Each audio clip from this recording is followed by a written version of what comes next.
तर आज आहे शिरपूर नगरी शिवमहापुराण कथेचा पहिला दिवस, त्यामुळे आम्ही आलोय कथा ऐकण्यासाठी.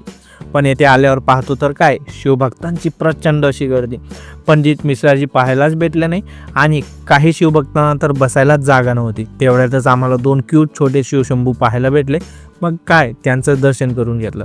आणि हे काय, एक जण तर पंडित मिश्राजी दिसत नाही म्हणून पंडालाच्या बाहेरच बसून मोबाईलमध्ये त्यांना लाईव्ह पाहतोय. मग आम्ही निघालो शिवभक्तांसाठी दिल्या जाणाऱ्या मोफत सेवांची पाहणी करण्यासाठी. तर येथे हे काय, पुढील 7 दिवसांसाठी मोफत सलून सेवा सुद्धा आहे आणि येथेच आमचे मित्र अस्तिक दादाही होते. त्याच्याच बाजूला मोफत चाळ सेवा सुद्धा दिली जात आहे आणि महत्त्वाचं म्हणजे मोफत अन्नदानही केले जात आहे आणि त्यासाठी महिला स्वयंसेवक तसेच पुरुष स्वयंसेवक सुद्धा मदत करत आहे.